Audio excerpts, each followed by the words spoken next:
PHE ডিপার্টমেন্টের pipe চুরি নিয়ে সাংবাদিক বৈঠক করলেন পূর্ব বর্ধমান জেলার পুলিশ সুপার অমনদীপ। এদিন প্রেস মিট করে জানান, গত অগস্ট মাসের 1 তারিখ ও 7 তারিখ পিএইচই ডিপার্টমেন্টের 40 পাইপ চুরি হয়। সার্বিকভাবে পিএইচির পক্ষ থেকে এফআইআর করা হয় পূর্ব বর্ধমান জেলার দেওয়ানদিঘি থানায়। রীতিমতন পূর্ব বর্ধমান জেলার পুলিশ দপ্তর তদন্তে নেমে 7 জনকে গ্রেপ্তার করে। এদের মধ্যে 2 জন কলকাতা, 2 জন হাওড়ার এবং 3 জন মুর্শিদাবাদের। কার্যত পুলিশ তদন্তে নেমে হাওড়া থেকে 170টি পিএইচই পাইপ উদ্ধার করে। মূলত যেখানে দেওয়ানদিঘি থানার অন্তর্গত 40টি পাইপ চুরি যায়, সেখানে 170টি পাইপ উদ্ধার করা হয়। পাশাপাশি পুলিশ সুপার জানান, তদন্ত চলছে। এই 7 জন ছাড়া অন্য কোনো গ্যাং কাজ করছে, সেদিকে নজর রেখেছে পূর্ব বর্ধমান জেলা পুলিশ। 1 তারিখ এবং 14 তারিখ আমাদের এখানে দেওয়ানদিঘি থানাতে 2টো কেস হয়েছিল, চুরি কেস। একটি জায়গা থেকে পিএইচির কনস্ট্রাকশন কাজ চলছিল, ওখানে কন্ট্রাক্টর কিছু পাইপ রেখেছিল। দুটো কেস হয়েছে, যেখানে আমাদের টোটাল 44 পাইপ চুরি হয়ে গেছিল। কিন্তু আমরা যখন তদন্তে নেমেছি, তারপর নামার পরে আমরা টোটাল পাইপ যেটা রিকভার করতে পেরেছি, টোটাল পাইপ রিকভার হয়েছে 170। চুরি হয়েছিল 44, কিন্তু রিকভার আমরা করেছি 170। ওই সব যত পাইপ আছে সব চুরির পাইপ।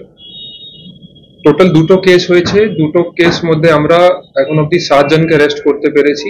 2 জন কলকাতা থেকে অ্যারেস্ট হয়েছে, 2 জন হাওড়া থেকে অ্যারেস্ট হয়েছে, আর 3 জন মুর্শিদাবাদ থেকে অ্যারেস্ট হয়েছে।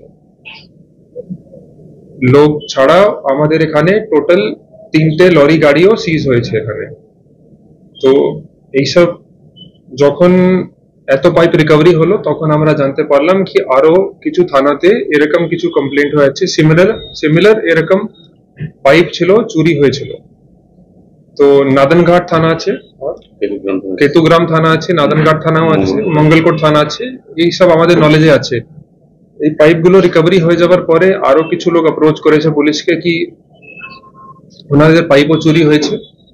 তো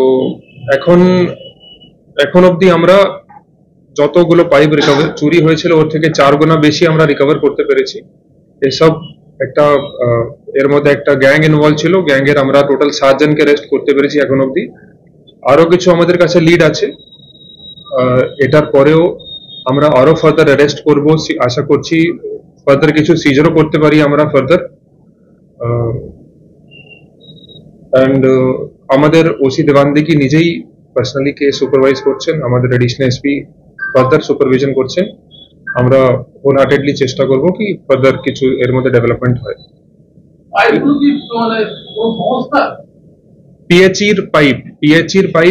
পিএইচির কাজ হচ্ছিল, পিএইচই ডিপার্টমেন্টের কন্ট্রাক্টরের। এই যে দেওয়ানদিঘিতে 2টো কেস হয়েছিল, এই 2টো কেস মধ্যেই যে চুরি হয়েছে পাইপ, একজন কন্ট্রাক্টর পাইপ, এটা ও কন্ট্রাক্টর পাইপ করছিল, কন্ট্রাক্টরকে দেওয়া ছিল, কন্ট্রাক্টর রেখে দিয়েছিল, সেটা চুরি হয়ে গেছিল। এখন ওইগুলো পাইপগুলো রিকভারি হয়েছে, সব রিকভারি হয়েছে হাওড়া থেকে রিকভারি। সেরকমই কিছু বিক্রি করে দিয়েছিল। এখন যে রিসিভার আছে, এখন আমরা রিসিভার লোক ফার্দার হিরার্কি যেটা আছে, ফার্দার বাকি এখান থেকে যারা পেয়েছিল ওদেরকে ধরে নিয়েছি। তারপরে ওরা কোথায় দিয়েছিল আরো আমরা কিছু আরো খোঁজ পেয়েছি। আরো লোককে আমরা আশা করছি অ্যারেস্ট করতে পারবো। এখন অব্দি নেই কিছু ইনভেস্টিগেশন মধ্যে, যদি হয় তো লিগ্যাল অ্যাকশন নেব আমরা ওর এগেইনস্টে। বর্তমানে বিভিন্ন থানা থেকে চুরি যাচ্ছে, কিন্তু অ্যারেস্ট হচ্ছে অন্য ডিস্ট্রিক্ট থেকে। মানে এটা কি গোটা রাজ্য জুড়ে এই জাল?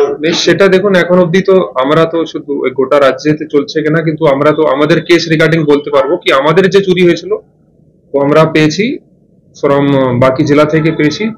আউটসাইড দ্য ডিস্ট্রিক্ট কিছু লিঙ্ক আছে। এখন গোটা ওয়েস্ট বেঙ্গলের র্যাকেট আছে কিনা সেটা তো এখন এই মুহূর্তে বলা সম্ভব নেই।